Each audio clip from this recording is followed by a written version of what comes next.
E aí a gente retoma aqui. Bom, então eu estava falando para vocês, deixa eu ter certeza que está gravando. Ah, tá, beleza. Então eu estava aqui falando para vocês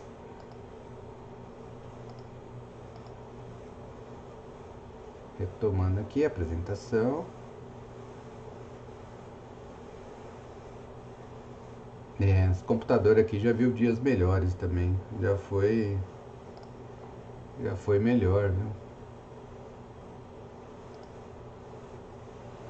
Ai, muito bem.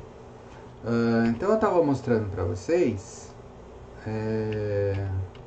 essa distribuição e falando do poder, né? São as duas grandes questões. Então, vocês vão se deparar muitas vezes, para quem já preencheu o formulário da comissão de ética, quando a gente vai estimar o N dos animais, são as duas grandezas que a gente trabalha, o poder e o alfa.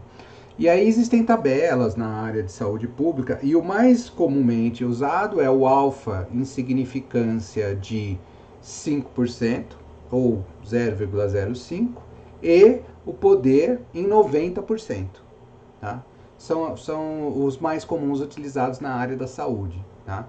Que te dá uma distribuição relativamente parecida com ela. Dessa forma, você tem uma chance menor de acabar cometendo algum dos erros, né? Ou do tipo 1 ou do tipo 2, como eu falei para vocês, tá? Bom, então a forma da distribuição alternativa, à medida que a diferença aumenta, o poder aumenta, à medida que a diferença diminui, o poder diminui até que eles se igualem. Ponto em que a hipótese nula é verdadeira e a probabilidade de rejeição é alfa. Tá? Em geral, à medida que o grau em que a hipótese nula é falsa aumenta, o poder do teste também aumenta. Né? Então, é isso daqui, ó, o poder aumentando à medida que ela é falsa. Geralmente não é possível calcular poder e beta em situações de pesquisa aplicada. Tá? Bom, o motivo é que para calcular essas quantidades você precisa ter certas informações sobre a distribuição alternativa, que normalmente não estão disponíveis.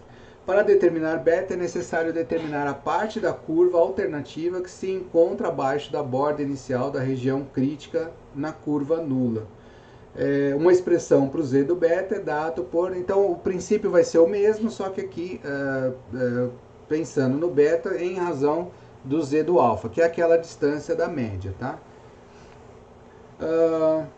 Uma questão normalmente enfrentada pelos pesquisadores é quantos indivíduos devo ter no meu estudo, né? Então, voltando de novo no N. Em geral, a solução estatística para essa questão exigirá um software de computador ou tabelas criadas especialmente para isso. Então, como eu comentei o caso da comissão de ética, você busca alguma literatura e algumas simulações, mas geralmente olhando para teste T, né? Então, simplificando esse processo, considerando os cálculos do tamanho da amostra para o teste Z, para uma média, em que são muito simples, o problema na geração de estimativas do tamanho da amostra é descobrir um valor para sigma ao quadrado para a expressão. Ou sigma ao quadrado ou desvio padrão ao quadrado. Né? Normalmente a estimativa de variância é obtida da literatura de pesquisa, um estudo piloto criado para gerar a estimativa ou um outro estudo que empregasse dados semelhantes. De qualquer forma, as estimativas de tamanho de amostra são apenas isso, estimativas, tá? Por isso que quando a gente manda para a comissão de ética para uso de animais, para estimar a quantidade de animais a ser usado, é isso, estimar, é uma estimativa, tá?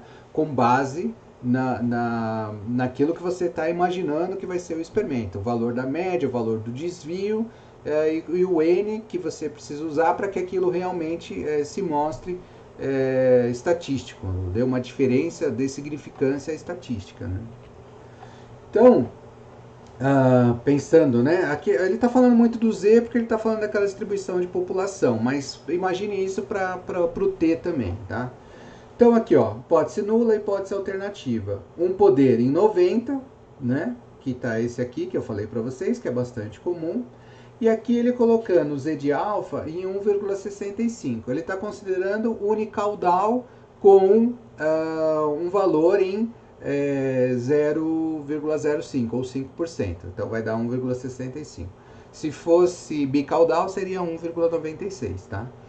E aí uma média de 100 para uma média de 104. Então aqui a gente tem a significância, que é o valor do z de alfa, que vem até aqui, tá? Pensando nessa curva aqui, ó, é o z de alfa.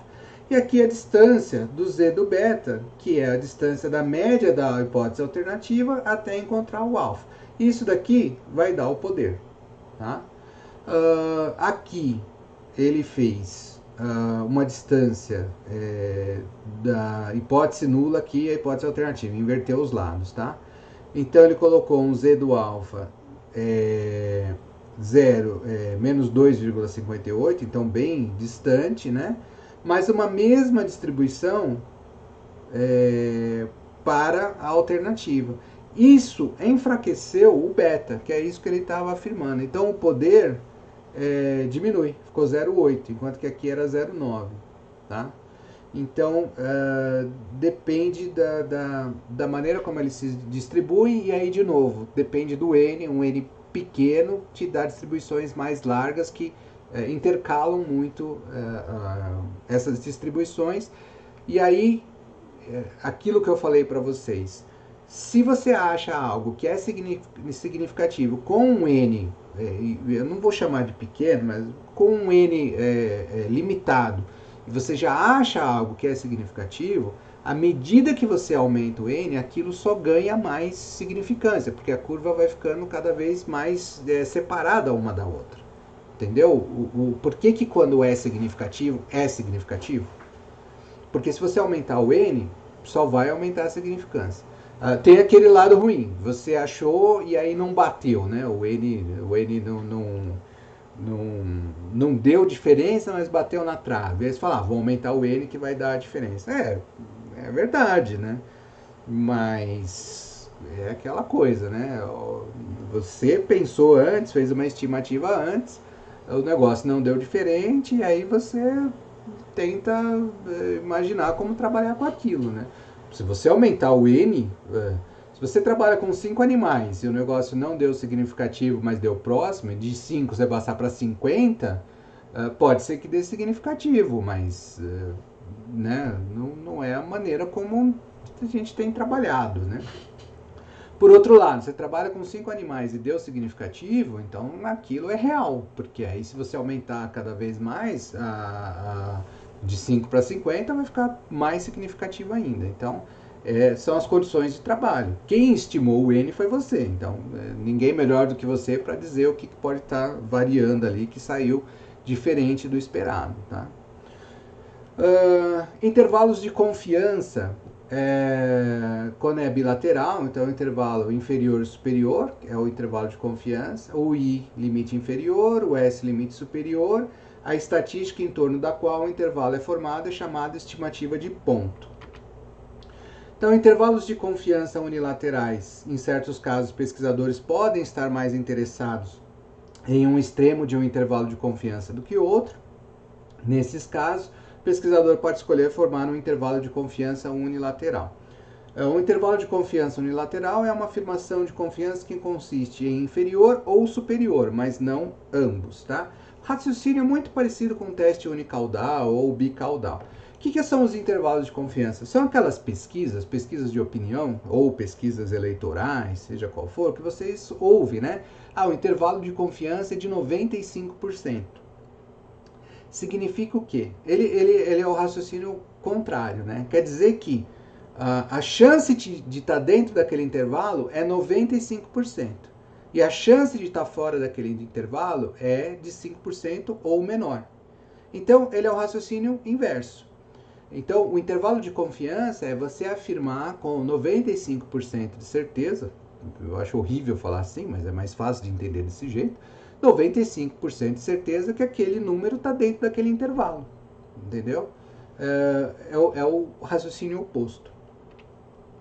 Então, vai usar as mesmas coisas, né? O valor de sigma, o da média. Então, o intervalo inferior é o valor que você observa menos, né? O z sigma sobre raiz de n, e o s é somando o z sigma raiz de n. Bom, o nível de confiança associado ao intervalo é determinado pelo valor do z. Com testes de hipótese unicaudais e bicaudais, os intervalos de confiança unilaterais e bilaterais não empregam o mesmo valor de z ao construir intervalos com níveis de confiança iguais.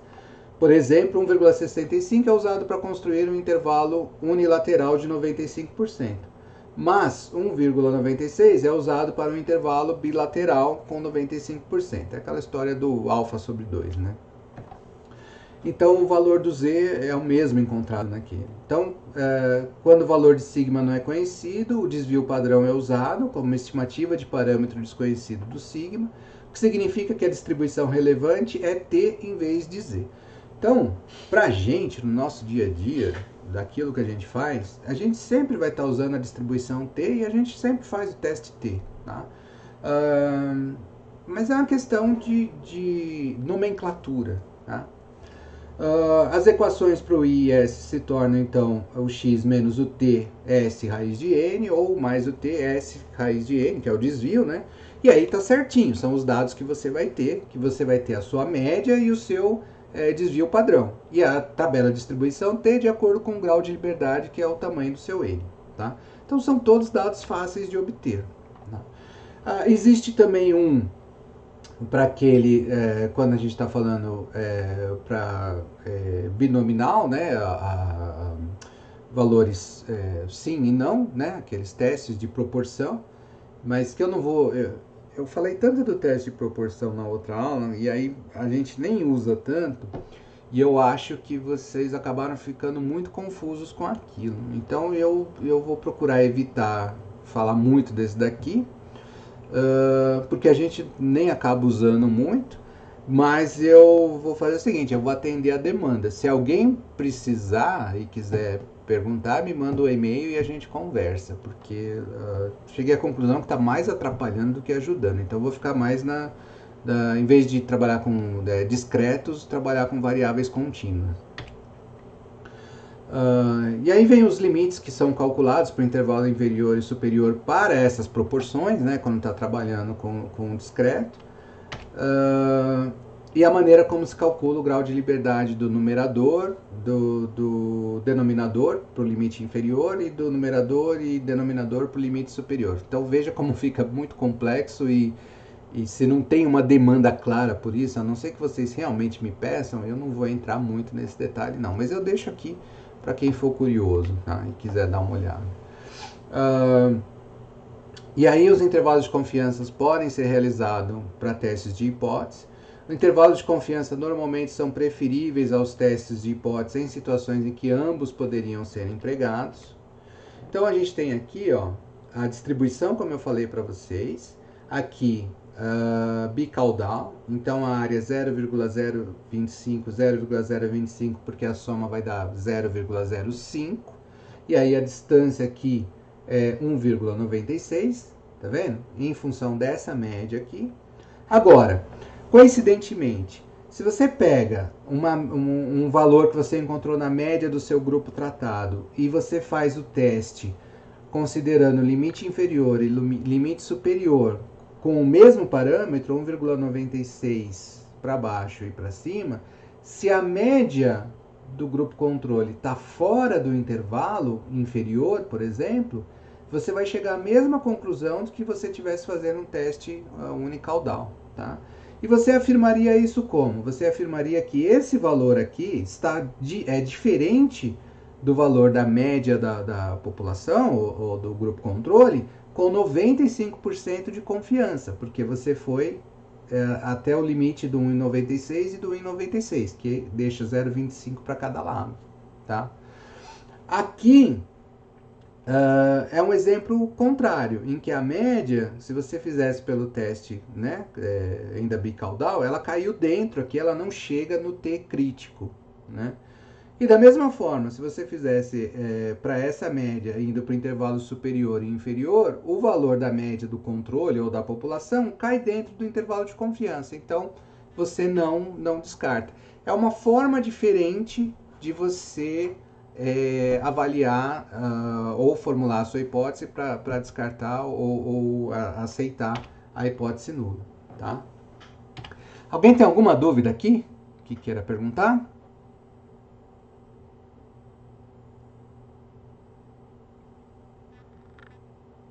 Vocês estão aí? Tudo bem? Então tá bom.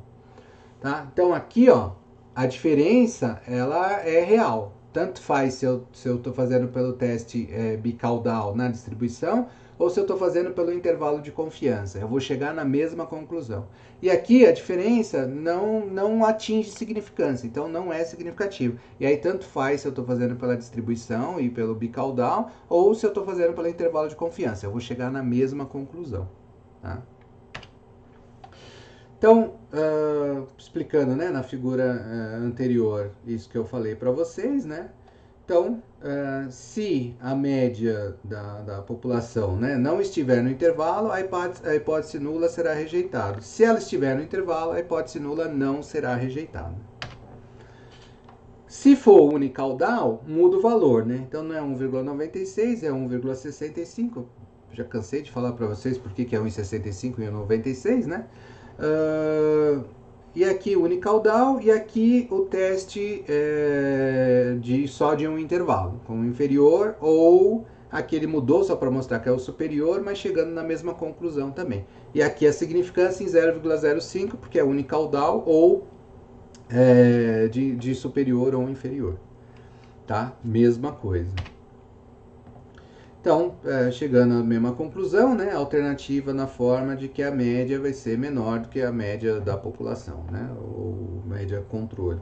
Ou se for o intervalo, a média é menor que o intervalo superior, ou a média é maior ou igual que o intervalo superior, a hipótese nula será rejeitada. Então, intervalo de confiança normalmente responde a perguntas mais interessantes do que os testes de hipótese. Se uma amostra é muito pequena para oferecer um poder adequado, esse fato não é mostrado ao pesquisador por um teste de hipótese. Uma amostra inadequada produzirá um intervalo de confiança excessivamente longo, o que alertará o pesquisador sobre o fato de a amostra ser muito pequena.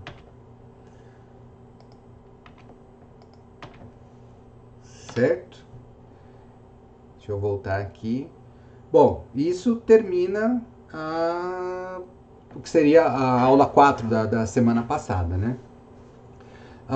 Alguma dúvida desse finalzinho da aula ou das ideias principais que eu quis passar para vocês, que é a maneira como a gente olha começa, né, a olhar para a inferência estatística?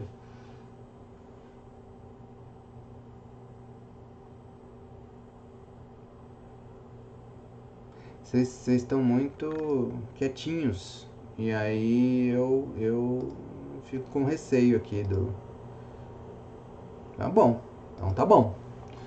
Então, indo para a aula que seria a aula de hoje, que é a aula 5, né?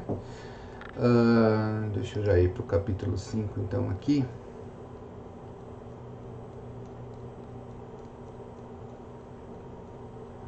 No livro também. Apesar que vai ser bem mais tranquilo.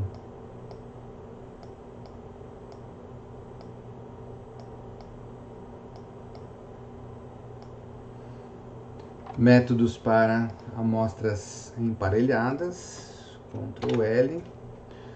Bom, então agora a gente vai olhar a amostra emparelhada. O que é a amostra emparelhada? Quando você olha no inglês lá, ele dá o pair, né?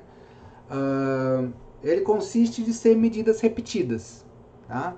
Então, o que é uma amostra emparelhada? Vamos supor que todos nós aqui medíssemos a nossa pressão arterial nesse exato momento. Tá? Então, essa é a minha amostra. O que é a amostra emparelhada? A gente dá 5 voltas em torno da mesa da sala, né? Supondo que vocês tenham uma mesa da sala. E aí a gente vai lá e mede a nossa pressão depois disso. Então eu estou comparando a minha pressão depois desse exercício com a minha pressão de repouso antes do exercício. Então ela é pareada ou emparelhada, né? São as amostras pareadas, tá? Você tem meio tipo antes e depois, tá? Então, um teste T de amostras emparelhadas ou de diferença emparelhada nada mais é do que um teste T para uma média realizada com os scores de diferença. Então, o t calculado então, de novo, o t, só que aqui eu coloco a diferença menos a média da diferença da população, de novo, o desvio padrão da diferença sobre raiz de n. Então, você vai fazer uma diferença. Isso daqui é particularmente importante quando você vai organizar a tabela, tá? Porque você tem que fazer a diferença. Então, digamos que o exemplo poderia ser perda de peso. Então, a gente pega um grupo de 100 pessoas e a gente faz um protocolo de perda de peso, de emagrecimento. O que a gente vai comparar? A gente vai comparar o peso inicial, de antes de fazer o protocolo, e o peso final, de depois de fazer o protocolo. Ou como a gente costuma chamar, de delta, né? O delta é a diferença. E aí a gente vai pegar dessas 100 pessoas, e aí a gente vai ter a média do que seria de todo mundo e a média de cada um. E aí aplica para ver se a diferença dele é significativa para todo mundo, para ver se o cara perdeu peso igual todo mundo ou não, tá? Se foi estatisticamente diferente. Então, em situações nas quais você quer estabelecer a validade da hipótese nula, é preciso empregar um teste de equivalência para mostrar que a hipótese nula é aproximadamente verdadeira. Às vezes acontece de os pesquisadores quererem estabelecer que não existe diferença entre os tratamentos ou entre as médias pré e pós-tratamento, em vez de mostrar que existe uma diferença. Nesses casos, o teste T com amostras emparelhadas pode ser usado para estabelecer a equivalência. Então, podemos declarar que as hipóteses nula e alternativa para um teste de equivalência bicaudal baseado no teste T de amostras emparelhadas são: hipótese nula de equivalência é que a média da diferença é menor ou igual que o intervalo equivalente inferior ou maior ou igual que o intervalo equivalente superior. E a hipótese alternativa de equivalência é que a média da diferença está dentro do intervalo. Tá? Os dois testes a seguir precisam ser significativos. Então, você tem que fazer dois testes em que primeiro teste, a alternativa é que ele é menor que o intervalo superior e o teste 2 é que ele é maior que o intervalo inferior. Então, acabam sendo dois testes do tipo unicaudal, né, para você olhar.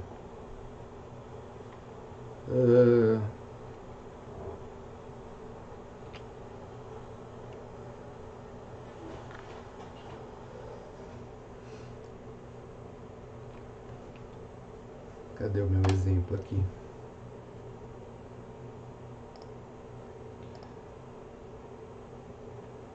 Deixa eu pegar um exemplo aqui. Ó, ele está dando essa tabela 5.1. Medicações de pressão sanguínea sistólica pré e pós-tratamento. Então, pré-tratamento, pós-tratamento. 95, 99, 111, 120. Qual que é o valor da diferença? 4, 9, 0, tal. Então, o valor da diferença deu o somatório 96. Somatório da diferença ao quadrado, 16, 81, tal, 1616, tá? E aqui o somatório para os valores pré e pós-tratamento, tá? Bom, aplicando aqui o valor da tabela, então, o desvio padrão, né? O somatório da diferença ao quadrado, 1616, menos o somatório da diferença, 96 elevado ao quadrado, sobre o n, que é 15, n menos 1, tal, deu esse valor aqui para o desvio padrão das diferenças, tá? A média da diferença, o somatório, que é 96, dividido por 15, deu 6,4. O teste T aplicado, pega esse valor de 6,4 sobre 458, raiz de 15, deu 2,930. Então, indo lá para o apêndice B, que são as distribuições T, mostra que o valor crítico para um teste unicaudal, com 14 graus de liberdade, que é o quê? N-1, que é 15 menos 1, dá 14 graus de liberdade, realizado em alfa 0,05, é 1,761. De modo que, como esse valor deu maior que 1,761, ele atinge o valor crítico. Então, a hipótese nula é rejeitada. Podemos concluir, portanto, que houve uma mudança e que a diferença média observada provavelmente não foi devido ao acaso. Ou seja, deram uma medicação e a hipótese é de que a medicação ia causar aumento da pressão. E de fato ela causou. E a chance de você ver esse aumento é menor do que 5%. É isso que foi feito o teste. É isso, tá? Só que a amostra é pareada. Então é o antes e depois de cada paciente. Antes de tomar a medicação, depois de tomar a medicação, tá? Isso é que são amostras pareadas. São medidas repetidas.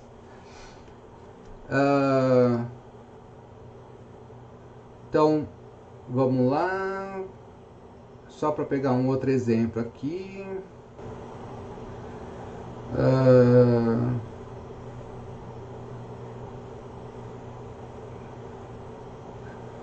Esse Logmar é muito chato. Não gosto dele, não. Ó, ele tá dando aqui, nessa tabela, medição de pressão sanguínea obtida por meio de dispositivo de monitoramento modificado e não modificado. Então o cara tinha lá um aparelhinho de medir pressão e ele fez uma modificação que ele acha que ficaria melhor, e aí ele comparou modificado com não modificado. Só que aqui é uma daquelas coisas interessantes. Você fez uma modificação e você vai aferir a pressão sanguínea. Você espera que não tenha diferença entre um e outro, tá? Então você vai medir a pressão da mesma pessoa com os dois aparelhos e tem que dar o mesmo valor. Se der diferença, essa modificação que você fez estragou o aparelho, porque o não modificado lia direitinho. Então é um que você não quer que dê diferença, não quer que seja significativo. Então você tem a pressão, mediu a pressão do cara com o modificado, deu 98. E com o não modificado, deu 99. O outro deu 111 e o outro deu 109. E aqui estão os valores de diferença, né? Então as amostras são pareadas. Então faz o somatório de todo mundo aqui para ganhar tempo, né? Então o teste é que o cara quer que seja igual, na verdade. Ele quer que a alternativa seja de que ele caia dentro do intervalo. Então quando ele faz aqui a tabela 5.4, ele coloca para os dados da tabela, indique as hipóteses de equivalência nula e alternativa antes de realizar o teste. Ele coloca que se a diferença não for maior que 4, que tá bom. Se ele errar por 4, tá bom. Então ele cria a hipótese aqui de que se for menor ou igual que menos 4 ou maior ou igual que 4, é a hipótese nula, e a alternativa é se cair dentro de menos 4 ou mais 4, é a alternativa. Então, para testar a hipótese nula de equivalente, os testes T, teste 1 e teste 2, então são dois testes unicaudais, né? Então faz aqui, a conta já estava lá na tabela, somado tal, indo para os valores do desvio padrão e o valor da diferença, ficando em 1. Coloca dentro do teste T, o teste 1 deu menos 5,26 e o teste 2 deu 8,772. Os valores de T crítico baseado num grau de liberdade 16 menos 1, que vai dar 15, para os dois testes unicaudais são menos 1,753 e 1,753. Então os valores deram maior. Então segue que os dois resultados são significativos, o que leva à rejeição da hipótese nula, de que os dois dispositivos não são equivalentes em se tratando de pressão sanguínea média, em favor da alternativa que mantém a equivalência. Então, representa a lógica por trás desse teste. Estritamente falando, a equivalência implica em uma diferença média de 0, mas foi decidido, com base em considerações práticas, que uma diferença média da população entre 4 pontos a mais e 4 a menos é suficiente para próximo de 0, para ser declarada equivalente. Então, a alteração que ele fez no dispositivo não causou uma diferença significativa, né? E aí quando a gente fala, olha, eu fiz uma alteração e não causou diferença significativa, significa que foi feita toda essa aferição, foi calculada essas diferenças, foi feito o teste e chegou à conclusão de que não tinha diferença significativa. É isso que está por trás dessa afirmação, entendeu? Então, isso daqui é uma outra maneira de olhar para teste de equivalência, né? Então, se ele está dentro do intervalo menos 4 e mais 4, ele é equivalente. Se ele estivesse fora de menos 4 ou maior que menos 4, seria não equivalente. Então, deu certo, tá? Ele caiu dentro da equivalência, realizando aquele teste. O raciocínio é esse, tá bom? Então, acho que não precisa de outro exemplo, não. Seguindo aqui, né? Então, aqui, a gente voltando aqui para a nossa apresentação, é o que ele está falando para essas hipóteses, né? E aqui a maneira como foi dado para calcular o teste T de cada um, intervalo superior e inferior, para dar essa equivalência naqueles exemplos ali. Existe, para quando a gente está falando dessas discretas, né, do resultado dicotômico, que são aquelas proporções que a gente já falou anteriormente, é o teste de McNemar, de uma proporção de amostras emparelhadas. O raciocínio é parecido, né, mesmo princípio, só que aqui a gente está aplicando a proporções. Então tem um valor de Z, ou para o caso de amostras vai ter um valor de T também.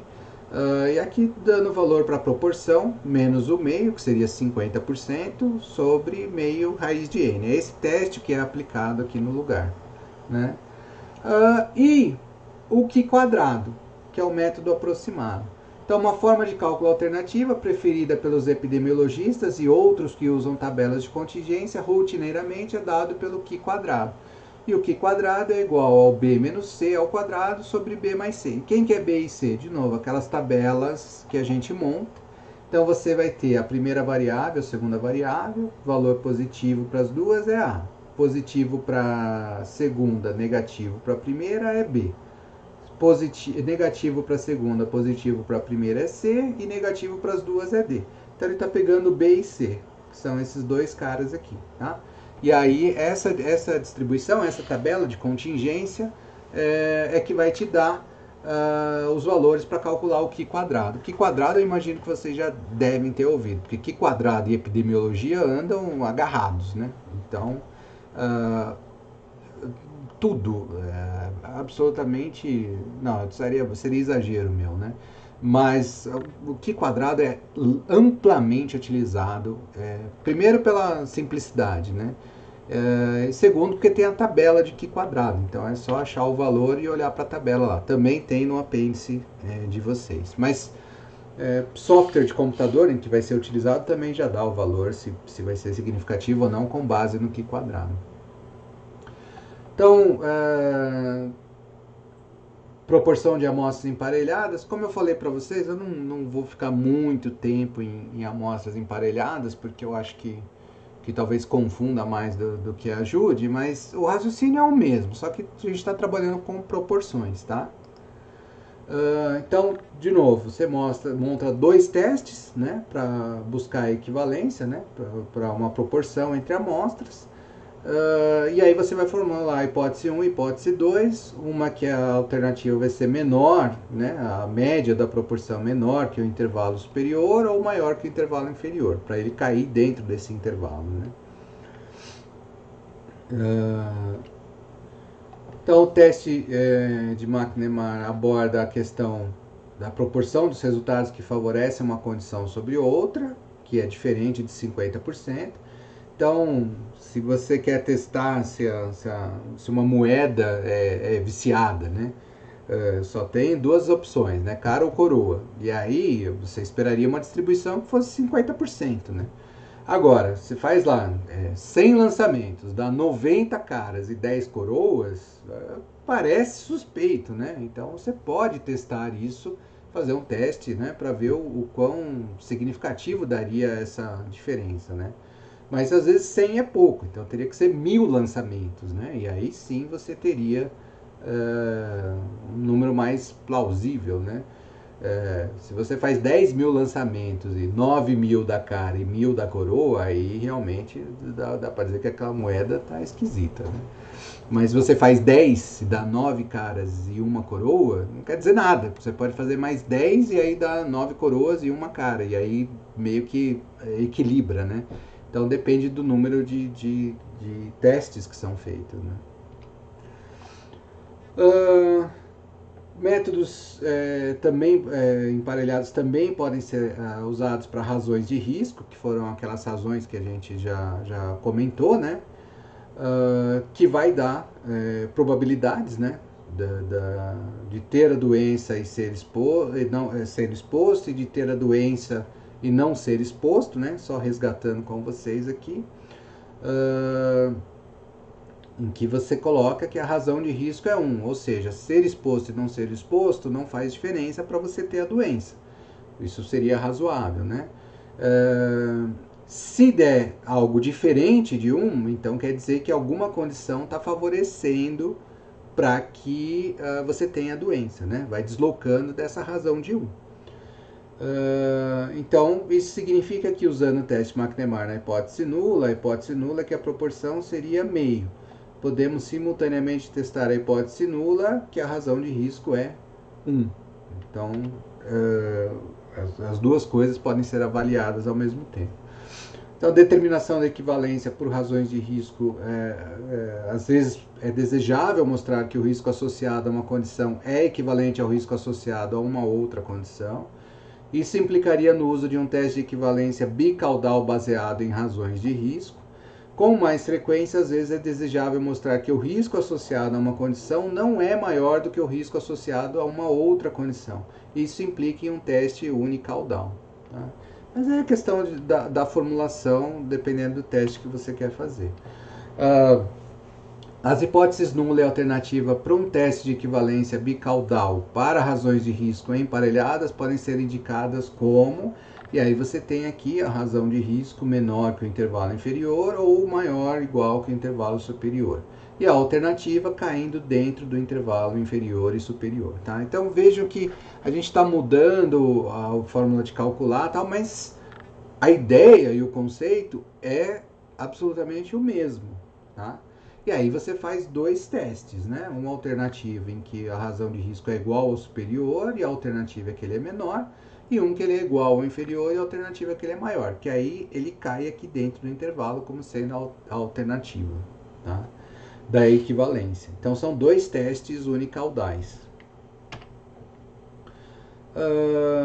O cálculo, aí fica um pouquinho mais interessante, né? Um teste desse tipo é realizado por meio de, e aí tem logaritmo da média da razão de risco menos o logaritmo da razão de risco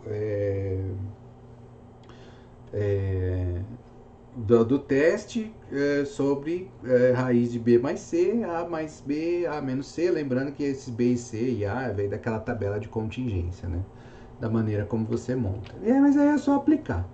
Então, o intervalo inferior, exponencial do logaritmo da média da razão de risco, né? Menos Z, distribuição Z, ou se a gente estiver trabalhando com uma amostra menor, o T, aí vai depender. Nesse caso, é Z porque você tem um número maior, né, da população. Chance, né, razão de chance, também, como a gente falou da outra aula, de razão de risco, razão de chance. Razão de chance é mais completa do que razão de risco, né? Porque envolve todos os componentes, né? Então, de você ser exposto e ficar doente, de não ser exposto e não ficar doente, de não ser exposto e ficar doente, de ser exposto e não ficar doente, né? Então, são todas as possibilidades ali, né? E aí, você tem aqui a razão de chance da amostra emparelhada como B sobre o valor de C. Então, seria montar tabelas de contingência para aquilo que foi observado e calcular essas razões aqui, tá? Como eu falei para vocês, muito mais relacionado com a epidemiologia, né? Não foge do nosso dia a dia. Mas, né, de novo, se alguém tiver alguma questão que queira perguntar mais no particular, me manda um e-mail, a gente marca o horário e conversa, tá? Porque foge um pouco daquilo que a grande maioria de vocês fazem, mas aí dá para conversar melhor, tá? Eu estou tentando não confundir a cabeça de vocês. Eu estou procurando pegar aquilo que vocês realmente vão usar e vão se dedicar e trabalhar isso mais a fundo e só citar e mostrar para vocês as outras coisas. Mas se alguém quiser entender melhor, aí a gente pode talvez marcar um outro horário, tá bom? É uma escolha que eu fiz, tá? É melhor aprender 100% de 25% do que aprender 25% de 100%. Se você entendeu esse comentário, você está bem. Se você não viu a diferença, então você está mal. Vamos lá. Então, seguindo com a determinação aqui das razões, né? Assim como as razões de risco, às vezes desejamos mostrar que as chances associadas a uma condição são equivalentes às chances associadas a uma outra condição. Isso implicaria o uso de um teste de equivalência bicaudal baseado nas razões de chance. Normalmente é desejável mostrar que as chances associadas a uma condição não são maiores do que as chances associadas a uma outra condição.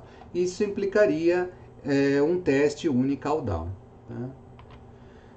E aí, só a maneira como se formularia as hipóteses, então isso aqui já foi passado várias vezes, né? O raciocínio sempre sendo o mesmo, a hipótese alternativa caindo dentro do intervalo, 2 testes unicaudais.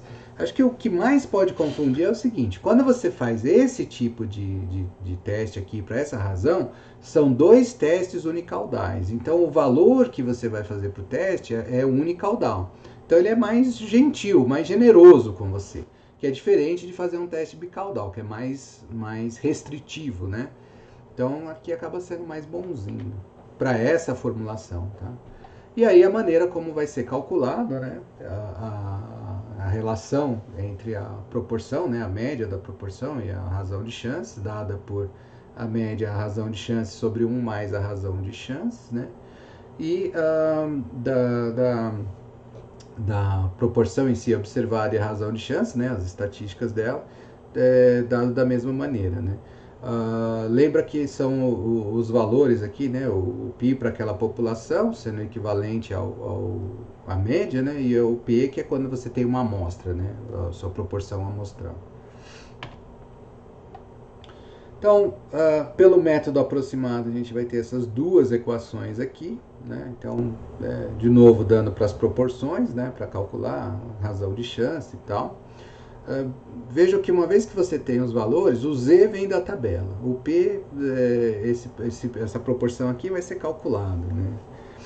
E aí a razão de chance, então assim, é meio, não tem muita mágica, muito segredo, tá? Então, só calcular, né?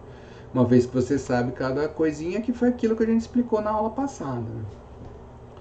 Então, o método exato é dado esse daqui, já direto da tabela de contingência. Então, você pegando o valor do B, o valor do C, e aí o F inferior, o F superior. O F vem de uma tabela, então eu tenho que voltar aqui pro livro para falar do F para vocês, mostrar de onde ele sai. Sai de uma tabela também, né? Quando você joga tudo em software, o resultado sai lá, você não tem ideia de onde veio, né? Mas essas tabelas estão disponíveis dentro do próprio programa, né? Ele tem dentro dele. Deixa eu pegar aqui o F para mostrar de onde ele vem.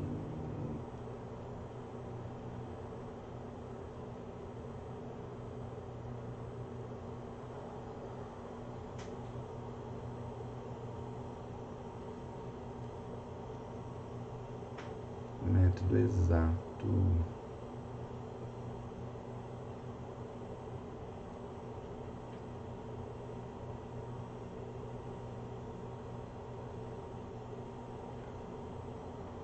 Método exato, tá aqui.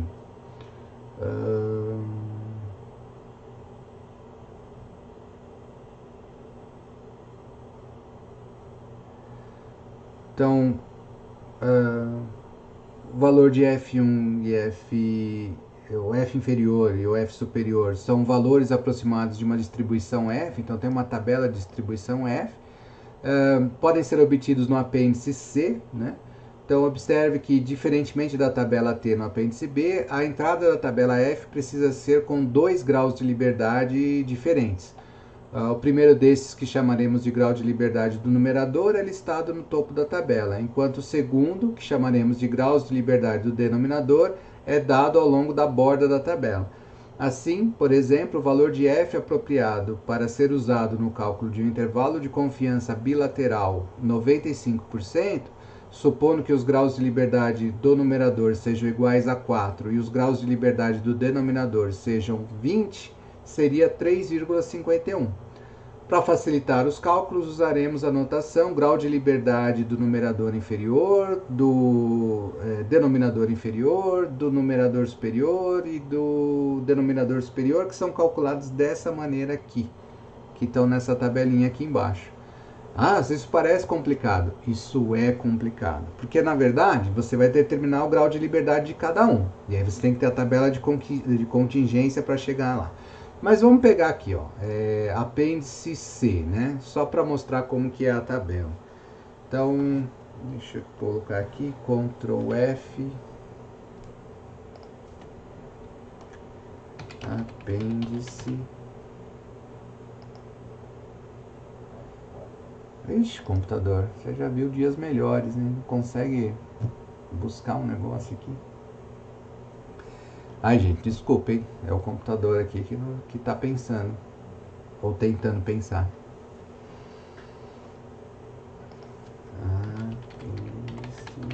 C.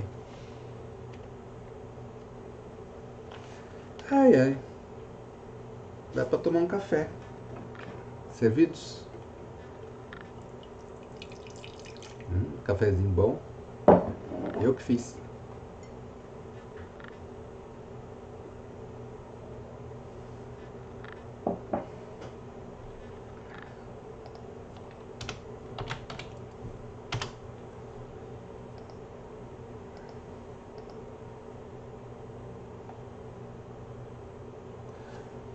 Nossa, ainda não.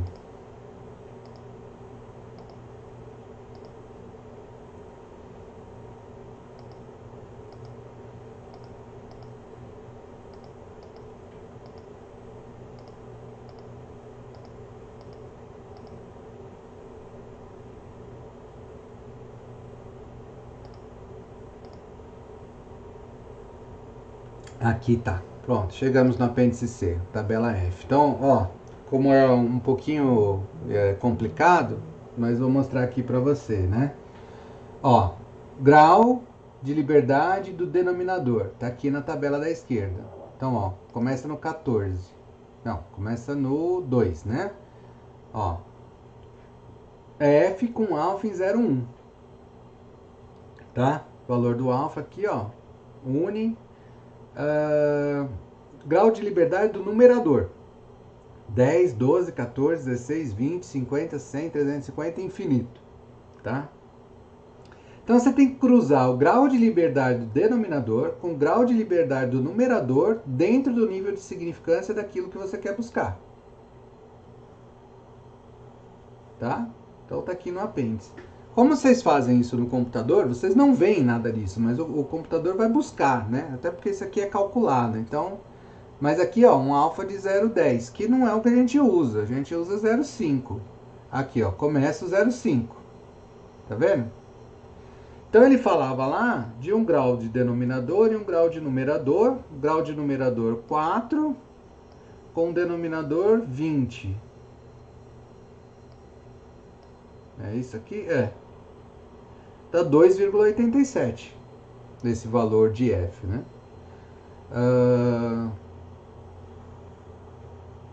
Aí ele continua o resto do denominador aqui, que vai aumentando e vai mantendo os valores para o numerador. Aí ele muda para outros valores, 10, 12, 14, vai até infinito. Então ele vai de 1 a 9 ou de 1 a 10 e depois ele vai pulando alguns para demonstrar aqui para vocês, tá? E aí você faz por aproximação do seu numerador se você não tiver o modelo, o número exato ali, tá bom? Então unilateral em 0,95, bilateral em 0,90, alfa em 0,5, tá? 0,25, unilateral ou bilateral de 0,95. É assim, né? São todas as distribuições têm se mostrado assim, né? Bom, então o intervalo de confiança vai funcionar da mesma maneira, né? Como eu falei para vocês, os graus de liberdade aqui para procurar na distribuição. E aí, você, calculando isso, vai procurar na tabela F para aplicar. A tabela F vai ser bastante utilizada, tá? Quando a gente faz a nova, por exemplo, a gente olha na tabela F. Vocês vão ver que vai ter um valor de F lá, para quem já trabalhou com a nova, né? Então ela vai voltar com uma certa frequência para a gente, tá bom? Então essa aula aqui era mais tranquila, né? E aí eu aproveitei para deixar o final da outra e juntar com essa daqui, porque eu sabia que essa aqui seria mais tranquila. Alguma dúvida? Talvez vocês tenham muitas dúvidas, né? Aparentemente vocês preferem assistir a aula depois que eu dei a aula e expliquei aqui, e aí fica melhor, não sei. Mas vai me dando um feedback aí, pessoal, porque pra mim tá tudo bem, tá tudo certo. Vocês não falam nada, então tá tudo ok, né? Mas vai me dando um feedback aí, tá? Eu vou parar de gravar, porque eu sei que vocês são tímidos, então